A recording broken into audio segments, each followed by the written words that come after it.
ममता बहुत ही सीधी और प्यारी लड़की थी, वहीं सुनील एक सरल और आगे बढ़ने की सोच रखने वाला लड़का।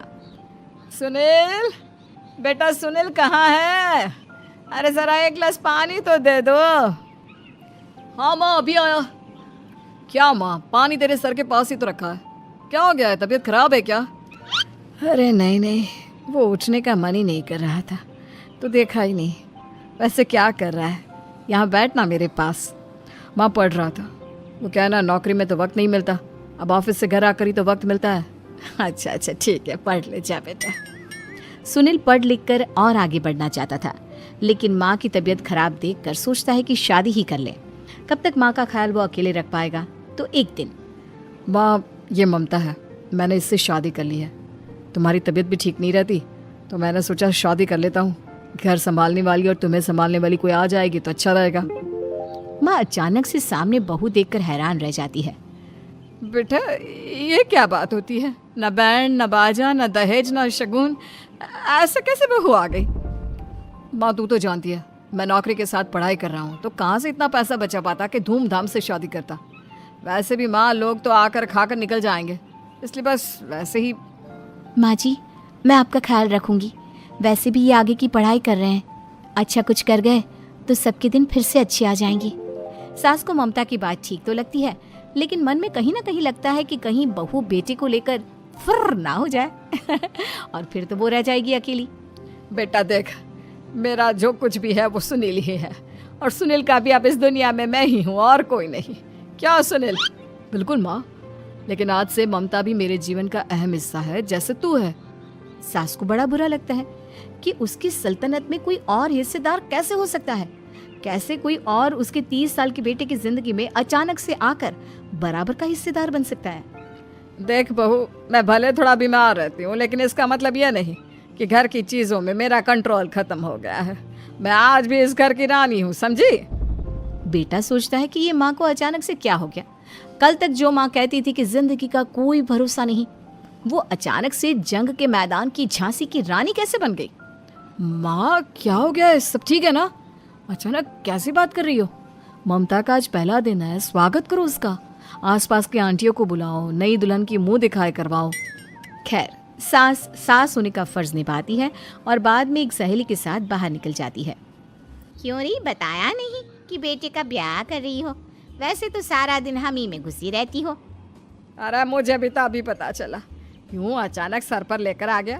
कहता है बहू है माँ तुम्हारी, अब इसको भी इतना ही मैं प्यार करता हूँ जितना तुझे करता हूँ। लो जी, ये क्या बात होगी? क्यों इतना प्यार करता है? अरे माँ का प्यार तो ज्यादा होता है। अब उसको तो कोई दूसरा पति मिल सकता है, लेकिन तुम ही बताओ, क्या माँ की ममता किसी और की हो सकती है? ना जी ना, बेटे को समझाओ ये बात। अरे क्या समझाऊं, मुझे तो खुद ही समझ में नहीं आ रहा कि क्या हो रहा है। जो बेटा कल तक माँ माँ करता था, अचानक से बीवी बीवी का राग आलाप रहा है। देखा, उसकी बीवी ना सुंदर और जवान है। सुंदरता के आगे तो एक से एक नहीं टिके, तो तेरा बेटा किस खेत की मूली है? सास को भी समझ में आ जाता है कि बहू की सुंदरता के आगे माँ का प्यार किसी काम का नहीं। उधर बीवी, ए जी, अम्मा जी सहेलियों को छोड़ने गई थी, अभी तक आई नहीं, हम देख आए क्या? अरे रहने दो ना, आ जाएंगी। कहाँ जाएंगी, उनकी आदत है, एक बार जाती है तो पूरी पंचायत खत्म करके ही आती है। अच्छा ही है, खाना वाना खा कर गई होगी। छोड़ो ना, घूमेगी तो खाना पचेगा, नहीं तो ऐसे ही खाट पकड़ लेगी। बहू भी शांत हो जाती है। उधर सास सोचती है कि आज थोड़ा देर से ही घर जाती हूँ, जब बेटा परेशान होकर ढूंढेगा तब मजा आएगा। बीवी को खुद ही पता चल जाएगा कि माँ के आगे उसकी दाल नहीं गलेगी। लेकिन वहीं दूसरी ओर घर पर, ए जी, माँ जी अभी भी नहीं आई, हमको तो घबराहट हो रही है कि क्या करें, जाकर पता करें किसी के घर। अच्छा, कहाँ जाओगी ये भी बता दो। पहला दिन है तुम्हारा इस घर में और एक ही दिन में मोहल्ला छानोगी क्या?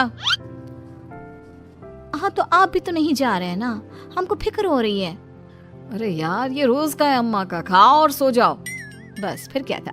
बेटा बहू खाना खाते हैं और कमरे में सोने चले जाते हैं। उधर जब सास को कोई देखने नहीं आता तो वह हार कर घर आ जाती है, जहाँ वो देखती है कि सारे घर की लाइट्स बंद है। सास को गुस्सा आता है, बहू, ममता बहू कहाँ हो? लेकिन सारे दिन की थकी बहू को ऐसी नींद आती है जैसे किसी ने भांग की गोली खिला दी हो। वो तो नहीं उठती। उठकर आ जाता है बेटा। क्या बात है अम्मा, काहे चिल्ला रही हो? अरे सो जाओ ना, सुबह की थकी है बहू, वो सो रही है, जोर से बोलोगी तो नींद खुल जाएगी उसकी। माँ को गुस्सा आ जाता है। फिलहाल तो सो जाती है, लेकिन मन ही मन ढेर सारा जहर बहू के लिए भरा होता है। सुबह बहू चाय बना रही होती है कि सास धीरे से गैस तेज कर देती है, जिससे चाय का बर्तन जल जाता है। और जैसे ही बहू चाय का बर्तन उठाती है, उसका हाथ जल जाता है। मेरा हाथ जल गया। वो जोर जोर से चिल्लाकर इधर उधर भागती है कि सास थोड़ी देर में उसके हाथ में पानी डाल देती है। हाय रे बहू, क्या कर रही हो? पहली बार रसोई छुई हो क्या? सासू माँ, गलती से गैस तेज रह गई थी और बर्तन जल गया, जिससे मेरा हाथ जल गया। हाय रे, कितना गंदा दाग, छी छी छी छी, मुझे तो उल्टी आ रही है तेरा गला हुआ मांस देखकर। तू ना मुझे अभी साथ से खाना मत लगाना। बहू भी खुद का हाथ देखती है तो उसे भी रोना आ जाता है। कुछ दिनों के बाद सास की सहेली आती है, बहू चाय बनाकर लाती है। उसके जाने के बाद सहेली कहती है, बहू की सुंदरता ऐसी है कि कोई भी दीवाना हो जाए। वैसे तेरे बेटे का क्या हाल है? अरे वैसा ही है, बहू के पीछे लट्टू। क्या करूं, कुछ समझ में नहीं आ रहा। मैंने तो बहू के चेहरे पर दिवाली के पटाखे की चक्री फेंक दी, उसका पूरा चेहरा जल गया। अब देखो ना रही सुंदरता, और ना ही अब मेरा बेटा उसे पूछता है। अरे अब तो वो उसे छोड़कर दूसरी भी देखने को बोल गया है मुझे। बहू सारी बात सुन रही होती है। आंटी, एक बात बताइए, क्या भरोसा है कि दूसरी सही आए और आपके अनुसार रहे? देखिए आंटी, मेरी सासू माँ को गलत बात सिखाने की जरूरत नहीं है। हमारा परिवार साथ में खुशी से रह रहा है। देख बहू, मेरी सहेली की बेइज्जती ना कर, वही अच्छा रहेगा तेरे लिए, समझी? बहू नहीं मानती है। वो बार बार उनकी सहेली को घर से निकल जाने को कहती है। तभी सास की सहेली पास के चूल्हे से लकड़ी लाकर बहू के चेहरे पर लगा देती है। बहू जोर जोर से रोने लगती है। अरे ये क्या कर दिया? मैंने कहा किया, ये तो तूने किया। तू ही नहीं चाहती थी कि बहू बेटी के साथ रहे, भला मैं क्यों करूंगी? मैं तो चली, निपटो अब। बहू रो रही होती है, दर्द से चिल्ला रही होती है, लेकिन सास उसे डॉक्टर के पास नहीं ले जाती। तभी पति आता है। क्या हो गया ममता? ये दाग कैसे लगा? तुम कैसे जली? ममता कुछ नहीं कहती, बस दर्द से करा रही होती है। पति माँ की तरफ देखता है। हो ना हो माँ, ये पक्का आपका काम है। आप ही ममता से जला करती थी ना। देखना माँ, अब पुलिस आएगी, केस बनेगा, लेकिन पहले मैं ममता को अस्पताल लेकर जा रहा हूँ। सभी अस्पताल जाते हैं, जहाँ डॉक्टर ममता की सास से कहते हैं, आपने तो नहीं जलाया ना बहू को?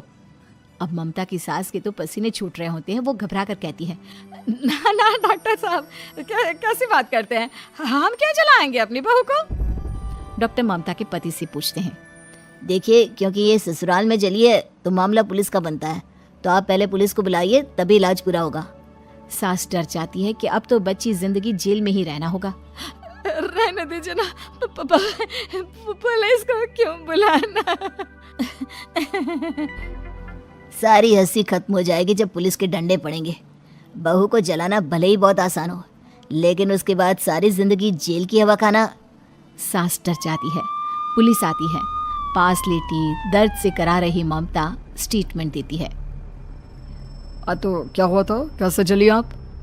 ममता पास खड़ी सास को देखती है। बेटी बताओ, कैसे जल गई तुम? ओए, काका किरण वाली शाहरुख, चुप, बिल्कुल चुप। सास चुप। सभी इंतजार करते हैं कि ममता क्या बोलेगी। जी, मैं खाना बना रही थी, लकड़ी उड़कर मेरे ऊपर गिर गई और मैं जल गई। सास बहू की बात सुनकर रोने लगती है। देखा माँ, कितनी समझदार है ममता। ये चाहती तो, हाँ बेटा, ये चाहती तो मैं आज जेल में होती। मुझे माफ कर दे, मैं आगे से अभी कभी ऐसा नहीं करूंगी। बहू के साथ मिलकर रहूंगी, मुझे माफ कर दे।